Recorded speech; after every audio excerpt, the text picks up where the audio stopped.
my kitchen. I'm Molly, and today I'm showing you how to make my easy sourdough pizza crust. Let's go make it. This recipe will replace your store-bought pizza dough. No longer buy any from the store. I make it all at home, and so can you.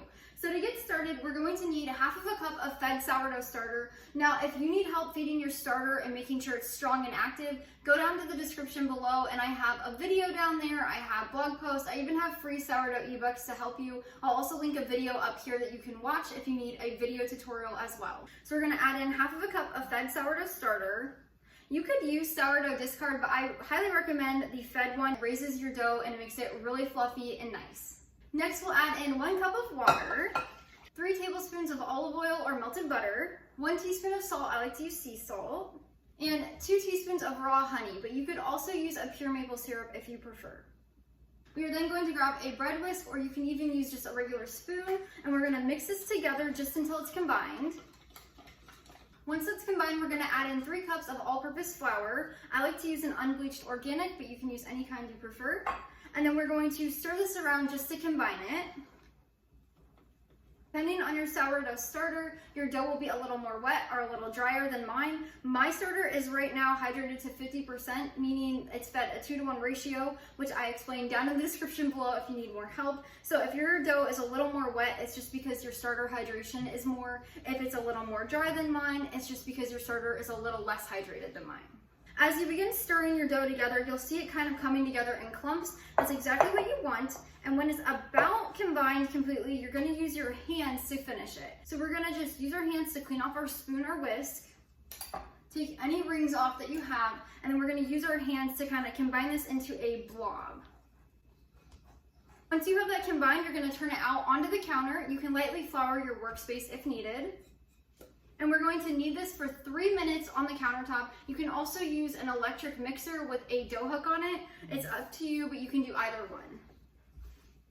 To knead your dough, you're simply going to push, fold over, and push again. It's a very simple motion. So we're just gonna do this for 3 minutes to strengthen the gluten in our dough. Once you're done kneading your dough for 3 minutes, you're just gonna grab your bowl that you mixed it in. You don't have to clean it. A lot of people will tell you you do, but I never do. So you're just gonna put your dough back in there, and then you're gonna grab a lid, saran wrap, or a damp kitchen towel, so you'll just wet it, bring it out, and then use that. And then you're gonna make sure whatever you're using is not airtight. So like for a lid, I like to put it on and just clasp 2 sides of the lid. So these 2 are open, these 2 are closed, and that is exactly what you want for a bulk ferment. So if you're using saran wrap, make sure you wrap it around loosely. Now we're gonna let our dough sit on the counter and bulk ferment for 10 to 12 hours. So during this time, it will double in size and get a bunch of air bubbles. That's exactly what you want. If after those 10 to 12 hours your dough is not doing that, see the description below. I have tons of troubleshooting and help down there. Your starter might not be active enough, or you need to ferment it in a warmer location. Maybe your house is a little bit colder, so definitely check down in the description for some troubleshooting and help. It's 11:30 my time right now in the morning, so that means my dough will be done fermenting around 9:30 p.m. tonight. So at that point, I do not want to make pizza. So if your dough is finished bulk fermenting at a time that you don't want to make the pizza, you can stick this in your refrigerator for up to 48 hours or 2 days. That just gives you a little bit of time until you want to continue this recipe. So tonight, I'm gonna put it in the refrigerator at 9:30. In the morning, I'll meet you back here and show you how to finish this recipe. Good morning. Now that it's the next day, I just want to review what I did last night. So my pizza dough bulk fermented for about 10 hours. It doubled in size, it got all puffy, and then around 9:30 last night, right before bed, I put it in the refrigerator for about 12 hours until this morning, until I was ready to continue this recipe. So now we're going to turn our dough out onto our countertop. I highly recommend dusting your countertop with a little bit of excess flour just to ensure nothing sticks. This, what we have right here, is just like if you got pizza dough from the grocery store. It's already fermented, already risen, so that's exactly what we're working with right now. So this recipe makes 2 batches of pizza dough, like I said before when we were making it. So you're gonna want to divide your dough into 2 even pieces. You don't have to like make it perfect or anything, just kind of eyeball. So now you can either do 2 pizzas, you can do 1 pizza and garlic knots or breadsticks or something like that, or you can use 1 now and make a pizza and save this one for later. If you'd like to save this for later and you're gonna use it within the next 2 days, you can put it back in the refrigerator and just leave it in there in your airtight container. If you would like to store this longer and say you're not going to use it for at least a week up to 3 months, you can store this in the freezer. What I like to do, I like to wrap it in some parchment paper, and then I'll put it in an airtight container or a freezer safe baggie, and then this will last for about 3 to 4 months in your freezer. When you're ready to use it, just put it in your refrigerator overnight and it will thaw out, and then you can continue this recipe. So say we're going to save this one for later. So at this point, we're gonna make one pizza. You're gonna want to preheat your oven to 450 degrees Fahrenheit. You wanna put your pizza stone in your oven while it preheats so that when you put your pizza dough on there, it's already hot and ready to go.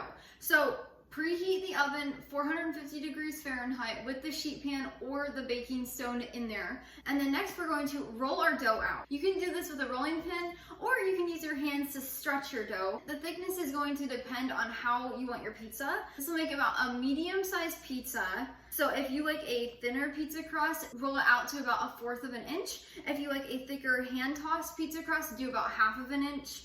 And then, of course, if you want a deep dish pizza like the Chicago style, you can do that as well. If you have any holes in it while you're shaping, no worries. Just use your fingers to put it back together. And then after you roll your dough out to the size you want, what I like to do, you don't have to do this, but if you want a crust around your dough, you're just going to roll up a little bit of your dough on the edges. So you're gonna take your dough and just roll it just ever so slightly, and then that will make your crust. Once your dough is rolled out and shaped, then you're going to grab your preheated stone or baking sheet, bring it out here. You're going to put your pizza crust on that hot stone or baking sheet pan, and you're gonna bake it for about 8 to 10 minutes before we put any toppings on. Right now, it's about 10 in the morning, so I'm not gonna do this. I'm just gonna show you and walk you through it. I'm gonna save my crust for later tonight for our supper. So now that we've already baked our pizza crust for 8 to 10 minutes, you're gonna get it out. You're gonna put any sauces, toppings that you want on there. So I like to do my homemade marinara sauce. I'll leave the video up here somewhere linked so you can watch that.